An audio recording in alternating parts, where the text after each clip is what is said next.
Are we alone? To this day, the inhabitants of planet Earth have looked to the stars for proof of other life. But the truth isn't out there, it's in here. Since World War II, the British government has been watching us, watching the skies. Buried in the vaults of the Ministry of Defense are thousands of reports on UFO sightings, some left unexplained. But now, after decades of secrecy, the files are being released. And for the first time, the truth about Britain's UFOs is revealed. A near mid-air collision. I can't speculate on what it was, I really can't. I mean, I don't know to this day what it was. A World War II bomber's close encounter. I don't talk about it too much to people, only close friends. An unidentified object caught on radar. And new evidence on one of the most celebrated UFO cases, the Welsh Roswell. If it could be shown that any UFOs were extraterrestrial in origin, people's entire belief system would fundamentally change. Strange, unexplained stories that leave many wondering if there really is life out there.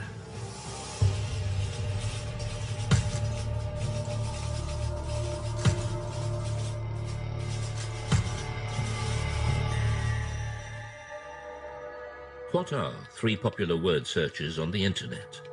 Perhaps the first two are no surprise. UFOs have an incredible hold on the popular imagination, but few myths have involved government investigations, surveillance, and cover-ups. UFOs have. One person who knows just how seriously UFO sightings have been taken by the British authorities is ex-MOD operative Nick Pope. From 1952 onwards, it was decided that there really needed to be a small unit set up permanently to research and investigate the UFO phenomenon. And really from the 50s right up until 2009, the Ministry of Defence did have a small project looking at the UFO mystery. Pope and the UFO desk in the 90s, helping add to the thousands of files the ministry had gathered for decades. Subject making his way. Now that they're being released from the vaults, key UFO eyewitnesses give their side of the stories. And UFO experts, skeptics and believers interrogate just what the MOD was keeping secret. Dr. David Clark is the journalist who helped first persuade the MOD to release the files. If you look in the files, there are thousands of unusual things people in the sky from right across the British Isles. There's absolutely no doubt that people see things in the sky that they can't identify. They always have done.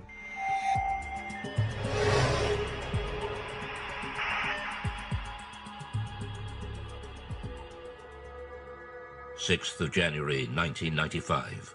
Two experienced pilots of a Boeing 737 carrying 60 passengers from Milan to Manchester report a near collision.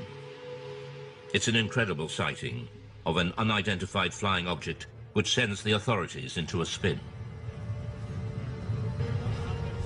In the defence files, there are quite a number of incidents involving near misses between civil aircraft and unidentified flying objects. The most impressive of all was a report that was made by the crew of a British Airways 737. Speedbird 5061, overhead Pennines, 9 miles. They were just about to enter this cloud bank, quite a clear sky, good sort of vision. Suddenly the first officer said he saw this object coming towards him like an illuminated Christmas tree.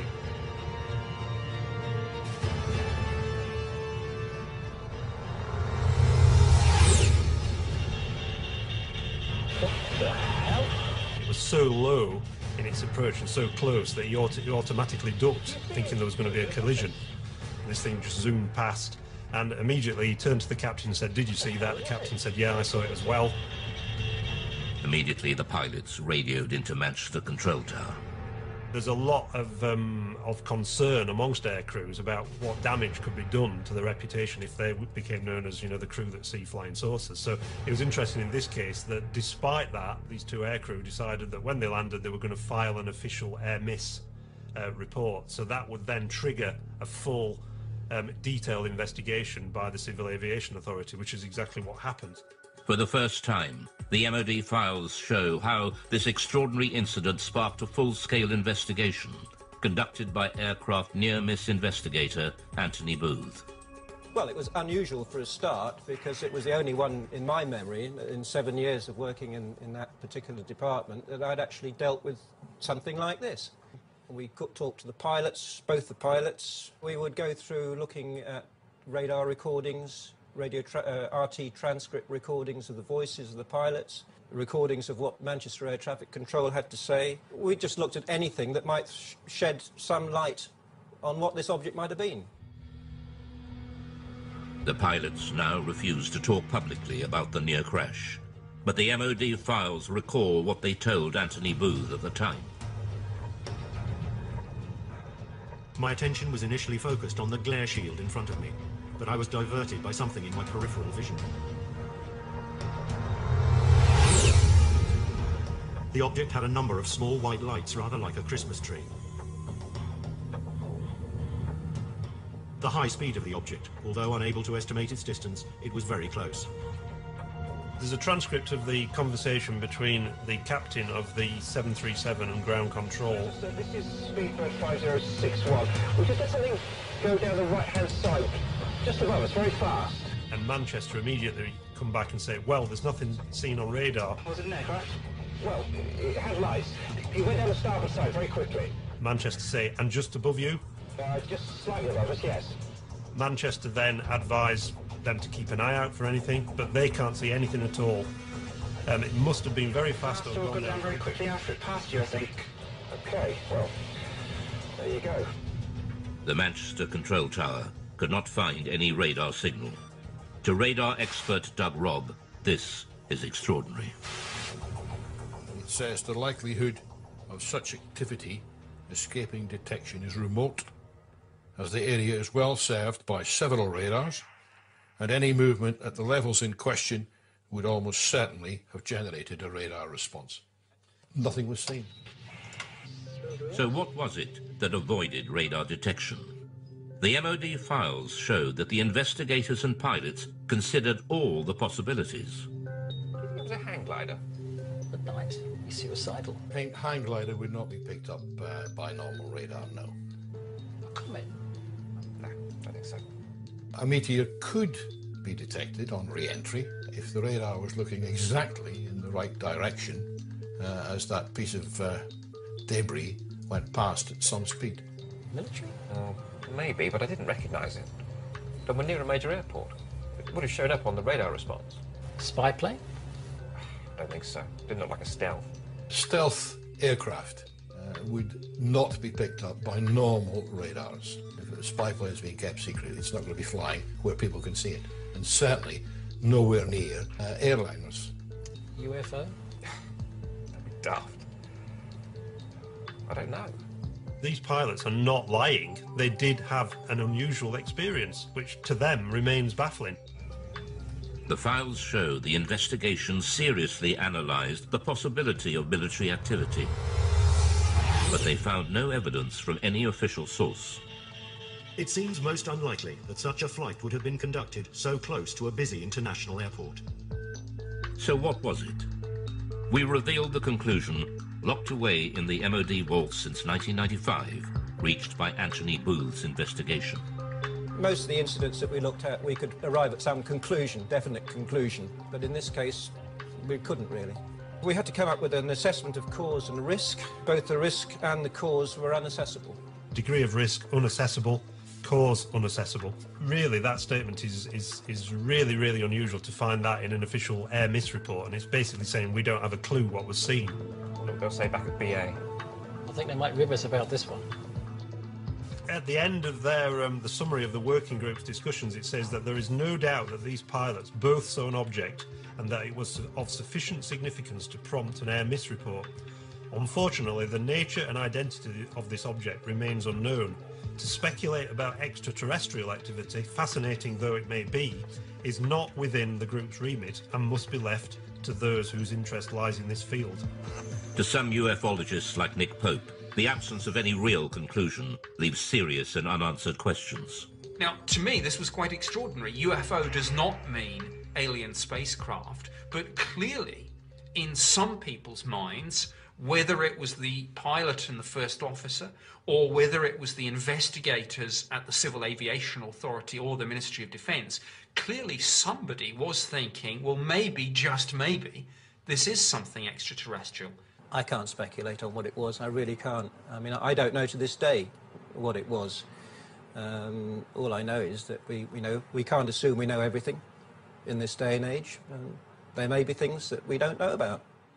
The Manchester near-miss investigation shows just how seriously unexplained sightings were taken by the MOD.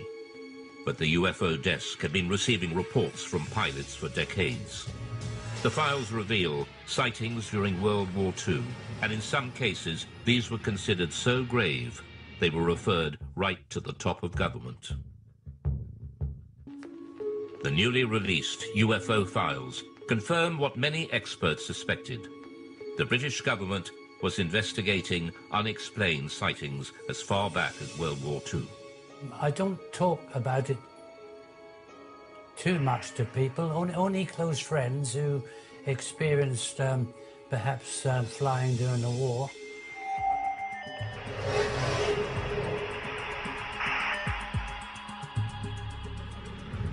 Spring 1944. Britain was engaged in heavy bombing raids over Germany. Rumours of strange, unidentified missiles were getting through to top command. Considered a threat to public morale, the MOD files reveal that the order to keep them secret came right from the top. Sightings such as the one seen by gunner Bernard Dye. Now I have here a personal wartime diary.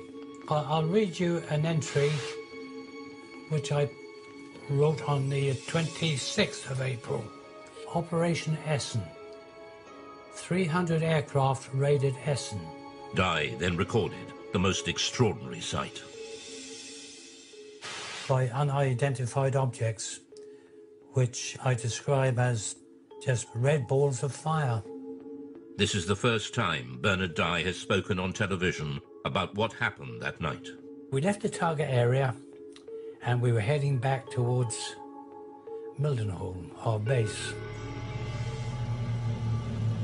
We were heading across France. Everything appeared to be peaceful. Suddenly I saw 3 balls of fire coming up from below and reported this to our pilot, Arthur Horton, on the intercom. A few seconds afterwards, the rear gunner, Brian Harper, he observed 2 more red balls of fire. Immediately, Arthur was a bit perturbed, and were they fighters? No, not fighters, Arthur, just balls of fire coming towards us. I said to Arthur, now, evasive action, corkscrew, starboard, go, go, go.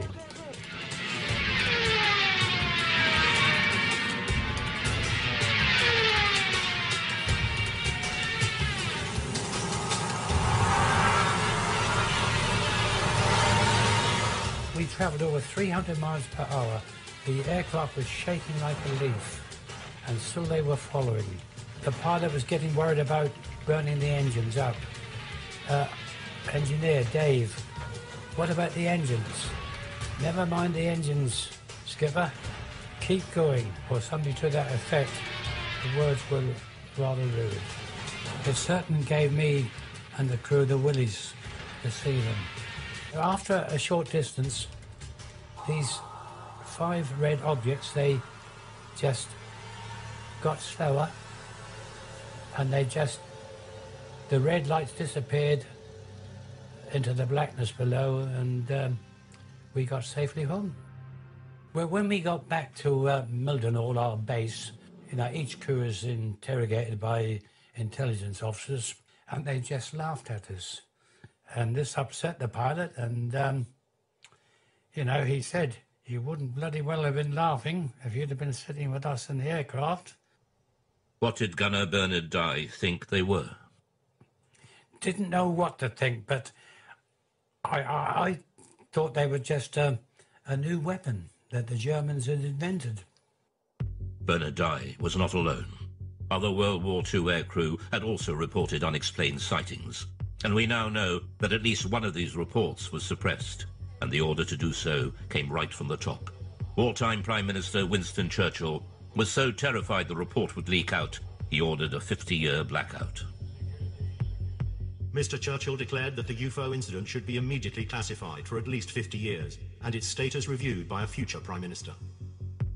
Churchill's order referred specifically to a late World War II sighting made by a British aircrew returning from a reconnaissance mission over Germany.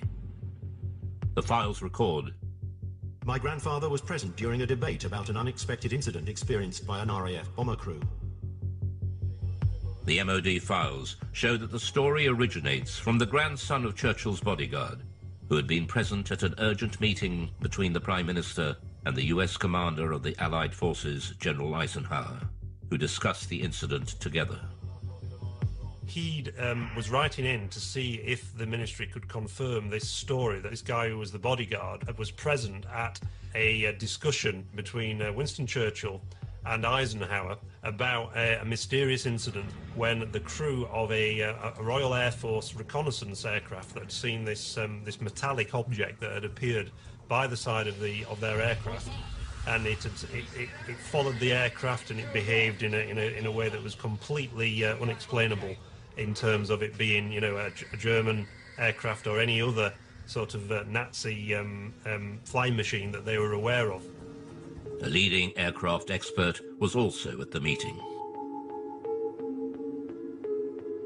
He dismissed any possibility that it could be a missile, since a missile could not suddenly match its speed with a slower aircraft and then accelerate again. Churchill was determined this would go no further.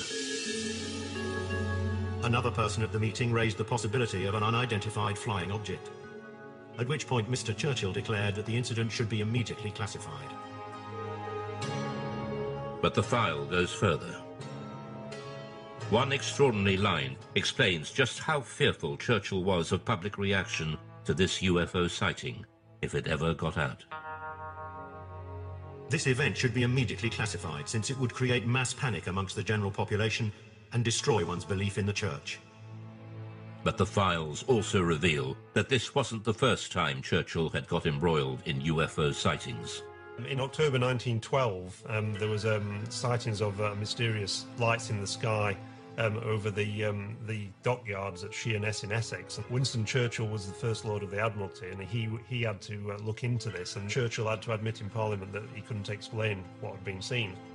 The files show that even after the war, Churchill took a personal interest in unexplained sightings. In the aftermath of the sightings in Washington, D.C. in 1952, that made all the news headlines, Winston Churchill again became interested and sent a memo to the Secretary of State for Air. What does all this stuff about flying saucers amount to? What can it mean? What is the truth? Let me have a report at your convenience. Until now, gunner Bernard Dye never knew there were other World War II sightings that Churchill wanted kept secret at such a critical time in the war. We showed him the newly released MOD file on Churchill. Well, after reading this report, it sounds,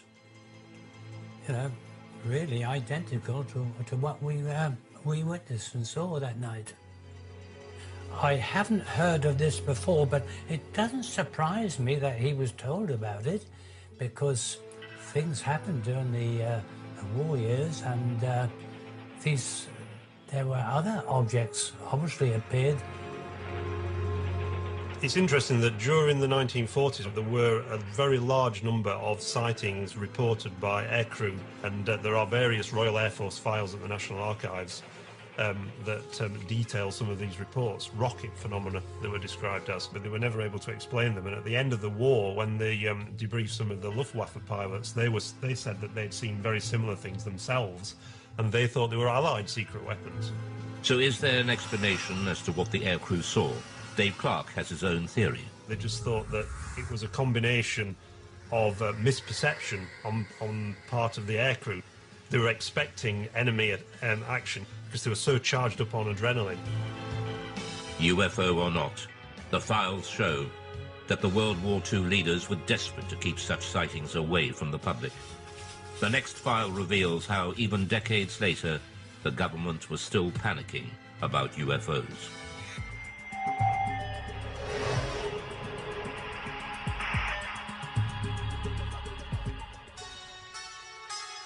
Many UFO experts believe that the Pitlochry file illustrates one of the most significant UFO conspiracies of recent times. It involves photographs of an unidentified object captured flying over a remote Scottish valley. The photos were sent to the MOD, but mysteriously went missing. Journalist Mark Pilkington has spent years trying to track down these UFO images.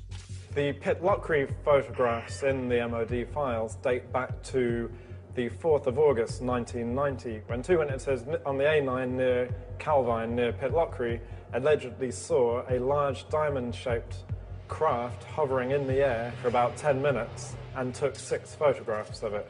And the object that they claimed to have seen was accompanied by 2 aircraft, which the MOD later identified as Harriers. The photographer has never been identified. He sent the 6 photographs to the Scottish Daily Record newspaper. The paper never ran the story. Instead, they referred them to the MOD for investigation. The Ministry of Defence took their own copies of the photographs, which have since disappeared. They, according to the files, sent the original negatives back to the Scottish Daily Record, which inexplicably never ran a story on the subject and never published the photographs, and presumably returned them to the 2 men whose names have been removed from the file, so we can't ask the 2 men. So mystery piled upon mystery. All that remains in the files is a photocopy of the alleged photographs. UFOlogists later mocked up this photo of what was seen. But Nick Pope dealt with the original photos and file when he worked behind the MOD desk. Both the Defence Intelligence Staff and the Joint Air Reconnaissance Intelligence Centre analysed this very carefully, and the consensus was clear on this. This was a real object. It was maybe 25, 30 metres in diameter. I sat down with my opposite number from the Defence Intelligence Staff at a briefing about UFOs. We discussed this photograph extensively. This was something that was of defence interest because clearly it could do something that we couldn't, and we wanted that technology. The MOD was determined to play down the incident. There's an interesting briefing by the Ministry of Defence press office on defensive lines to take if these photographs made it into the newspapers, and they were asked questions about this. And there's a list that basically says that we have looked at the photographs and no definitive conclusions have been reached regarding the large diamond-shaped object. And if they were pressed by the media, they were told to say all sighting reports received by the Ministry are referred to the staff in the departments which are responsible for the air defence of the UK. During his time with the Ministry, Pope had a blown-up copy of the photograph on his office wall until it was personally taken down by his superior. One suggestion was that this was a secret prototype American spy plane. My head of division convinced himself that this probably was some secret aircraft or drone, and he ordered that this be removed.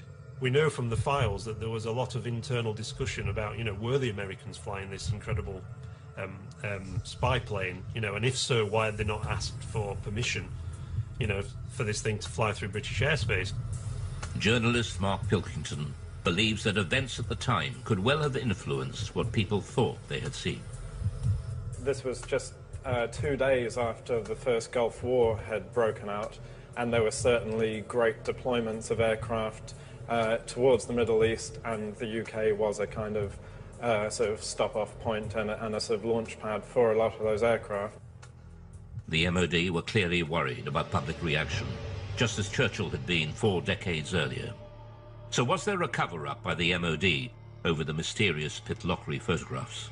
There's a possibility that the Ministry of Defence destroyed these images, possibly because they thought that they were some American spy plane that they'd rather we didn't know about, or maybe if this thing genuinely remained unexplained, because we simply didn't want the embarrassment of saying that there might be things in our airspace with speeds and manoeuvres that exceed everything that we've got, and yet which remain unexplained. However, all we're basing this on, we should make clear, is a very grainy, fuzzy black and white image that, for all I know, could have been drawn by a child with crayons.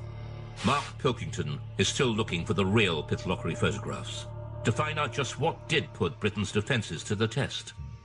But 6 years later, on Britain's east coast, another UFO sighting sparks off a full-scale military investigation and a direct challenge to the Secretary of State for Defence.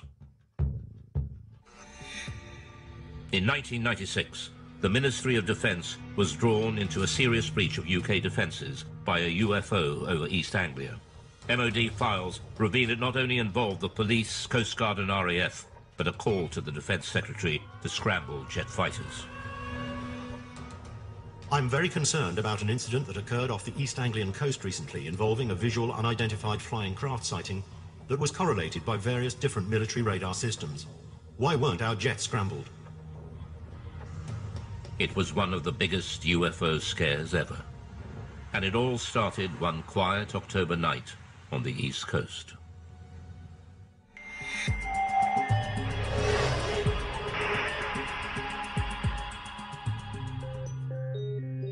It was the police officers, actually, who phoned in the first reports. There's an extract from that. In the early hours of the morning, the police are saying we can see a red and green rotating light in the sky directly southeast from Skegness. It looks to be high in the sky directly over the Wash. The patrol officers reported the sighting to the station sergeant. I immediately phoned it through to the Skegness control room, who relayed it onto Great Yarmouth Coast Guard Maritime Rescue, suspecting it might be an incident over the sea. We had a report at about 3:15 local time from Skegness Police, and they could actually see this light in a southeasterly direction. We were uncertain of what it was at the time, and we immediately made a report to the local air defence radars to see if they could see anything.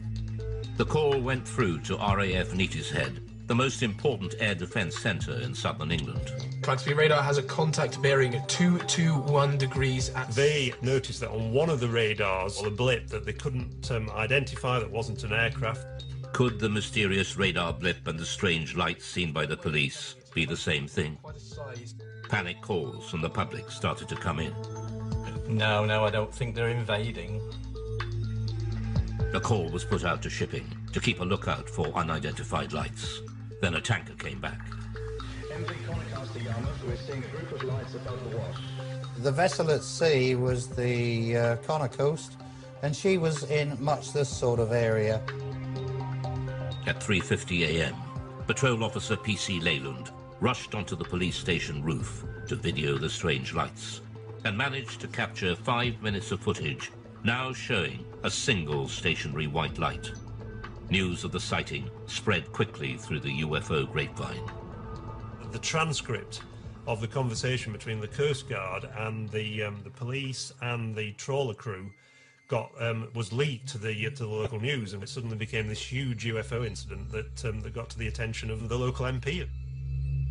The sighting gathered such momentum, even local Labour MP Martin Redmond got embroiled and started asking difficult questions. Martin Redmond said, look, you've got police officers seeing UFOs, you've got Royal Air Force officers tracking them on radar, and yet you don't even get the aircraft in the air to take a look at this thing. Here's a copy of the letter that Martin Redmond MP sent to the Right Honourable Michael Portillo, Secretary of State for Defence, and he says, I'm very concerned about an incident that occurred off the East Anglian coast recently involving a visual unidentified flying craft sighting, which was correlated by various different military radar systems. While I'm interested in finding out what was seen, my primary concern stems from the absolute shambles that such an event seemed to cause. So he's really sort of having a go at the Ministry of Defence and saying, you know, why didn't you react to this? What are the RAF doing? So this really stung the RAF. The files reveal a picture of chaos. The letter sparked off an MOD investigation to explain the RAF's resistance. Doug Robb was operations manager on the night. We showed him the MOD findings. He wasn't surprised by the conclusions. This diagram is the radar plots over Boston on that night. And in summary, it shows that Claxby picked up the object, but it didn't move, and it was on land. And after investigation, it was decided that it was the Church Tower, the Boston Stump, as it's known. The files were certain this was the culprit. The church is known in aviation circles as the Boston Stump and appears occasionally on some radars in certain radar propagation conditions. They said that this was a completely separate phenomenon to the bright stationary lights that had been seen by the police from Boston and Skegness and by the tanker crew. The report concluded there was no justification to order the scramble of RAF fighters, much to the chagrin of the local MP, Martin Redmond. You'd scramble for a high-speed incoming aircraft 200 miles away, but you're not going to scramble aircraft for a fixed object on land. I mean, what's the threat? If what the radar picked up was indeed a church, what then were the mysterious lights seen by the police and the tanker crew? The MOD scrutinized the police video footage. It suggests a distant celestial source. The MOD sent the footage onto the Royal Greenwich Observatory for analysis. Their report has been kept buried since 1996 in the MOD files. UFO and astronomy expert Ian Ridpath was shown their conclusions and the police video. If you look at the police video, you can see it's just a bright dot of light just sitting there, not appearing to do anything. So, to me, this shows that even the most impeccable witnesses can actually make what is really a basic mistake, which is just misidentifying bright celestial objects. Well, the most common culprit is the planet Venus. In fact, it's called the Queen of the UFOs, and this is because it's the brightest object in the night sky after the sun and the moon, which could have been what the police were seeing. He also believes there's an explanation for the colours of the lights. When the camera zooms in, very often the camera will completely lose focus, and you can actually see some odd shape to the light, which is actually the diaphragm of the camera. But this doesn't explain what the tanker crew observed. The MOD investigation found that they saw a light coming from a different direction to Venus, and they were baffled. These lights remain unexplained. But expert Ian Ridpath believes there is an answer. The object that the tanker saw to the north, I think, was another bright star called Vega, which is also just appearing to twinkle and flash multicolored lights. UFO expert and skeptic Dave Clark believes there is a reason why this escalated into such a major incident. This happened in 1996, which was the very height of the popularity of the X-Files series on TV. It was the biggest sort of year, the 1996-97, in terms of number of reports they received since 1978. So is this case closed for East Anglia? Or will more mystery emerge, just as it has, with one of Britain's most celebrated cases that refuses to go away, the Welsh Roswell?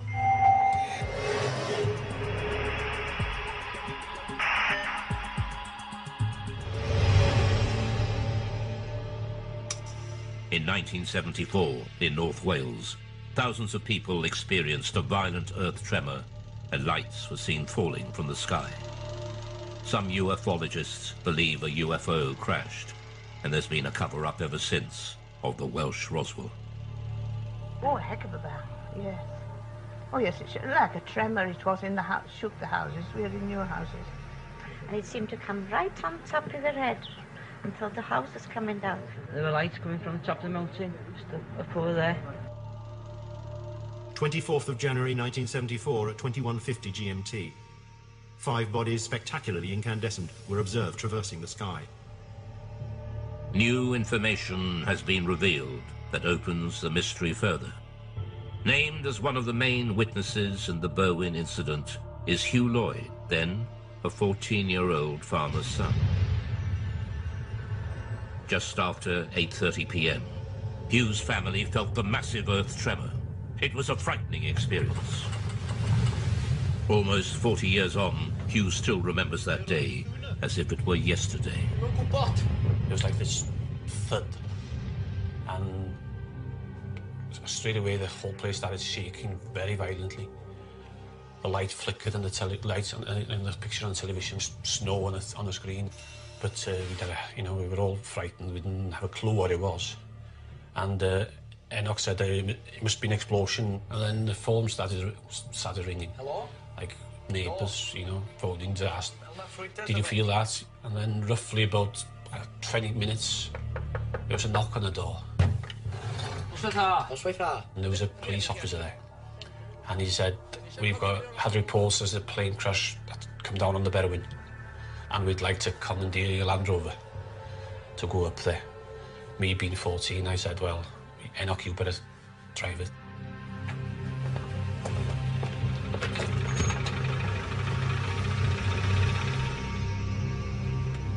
We carried on up the mountain about half a mile, maybe 3/4. And we drove up the track and we stopped, got out and got torches, and it was very quiet and very dark, but, nothing to be seen. How are we going with the torch? One of them said, there's nothing here. It's too quiet, we can't see anything. We might as well go down. So we turned back to the vehicles, and as we were approaching the vehicles, we saw this very bright white light. Up the valley. Just behind those trees there, up to the left in the valley between those two mountains. A very bright white light, coming up from the ground, pointing upwards. But it was, very, very bright. I knew it was coming from the ground, but we couldn't actually see the source of the light because it was, in the valley itself, being hidden. The light didn't look like a plane crash. It was too white for a fire. It didn't last for very long, 20 seconds at the most. They searched the mountainside, but there was no sign of a crash. So what was the light? Ufologist Andy Roberts has researched the Berwyn UFO for years. Although a skeptic, he admits there is a central mystery to the incident involving another key witness. A village nearby called Llanderfel, there was a district nurse called Pat Evans. She felt the explosion there, and because she was a nurse and had all the medical equipment, thought if a plane's crashed, I could get up there and give much-needed help until the emergency services arrived. Pat Evans was with her 2 teenage daughters, 4 miles from Hugh Lloyd when the earth tremor hit.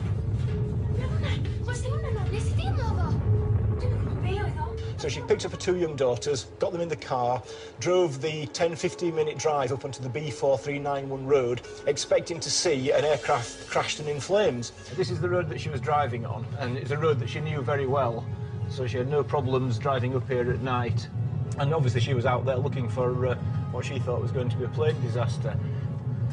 And just as she came out from the other side of this copse of trees, she was absolutely astonished to see, far across the hills to the left, a huge ball of red, white, orange, pulsating light.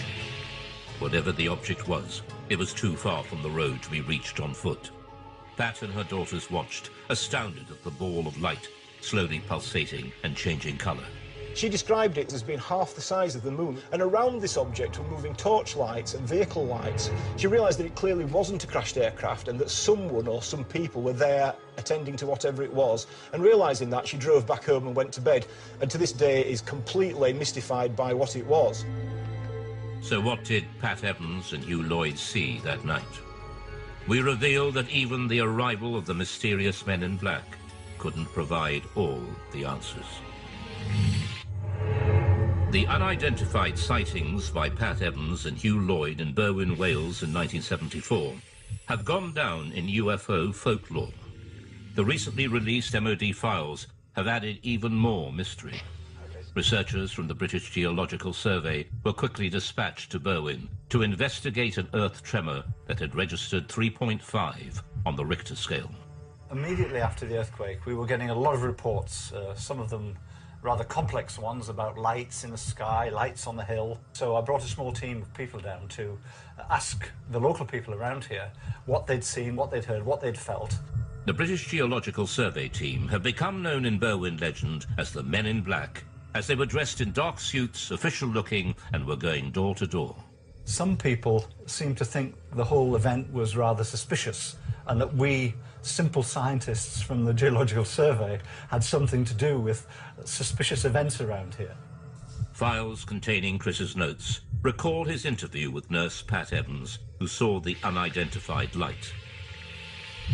I have here the notes that I made when I talked to Pat Evans.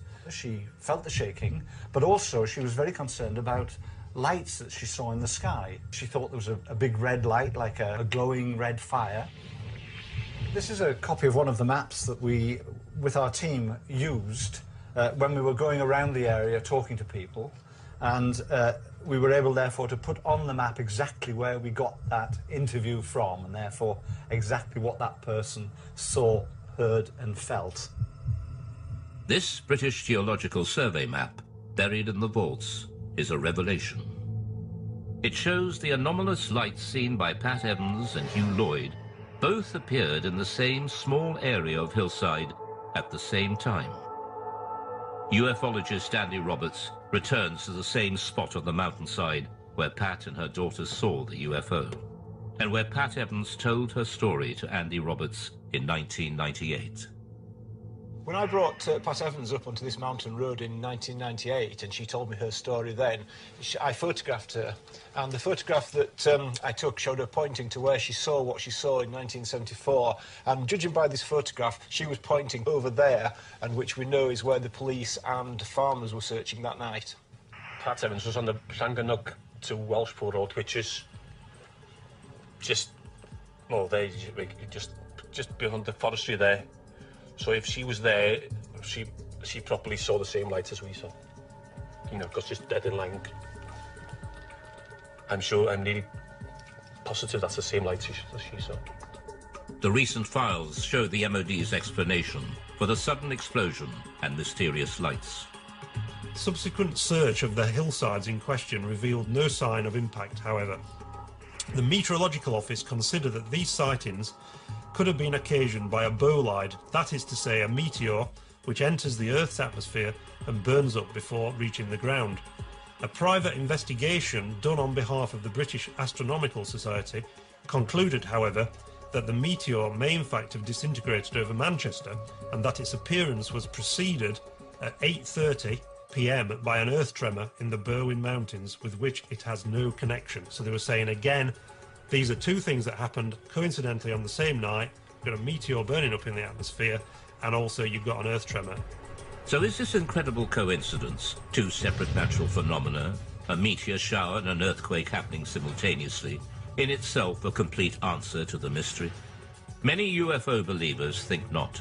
They believe the files failed to answer the big question, what was the source of light Pat Evans and Hugh Lloyd saw on the ground?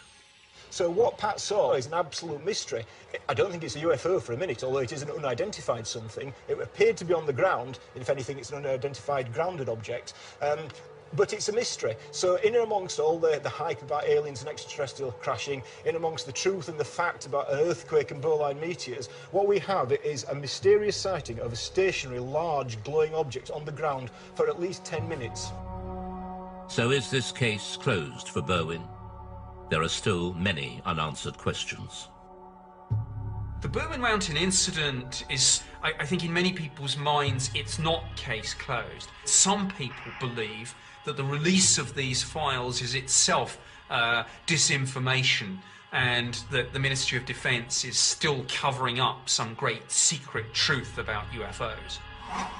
The MOD has agreed to release all the UFO files over time. But will all the secrets be revealed? It seems that the public is not ready to give up believing just yet. For some people, UFOs are with us for a long time to come. Well, until the real ones show up. Some people suggest that this drip feeding of information to the public about UFOs is getting people ready for the day when it is announced that actually these things are real.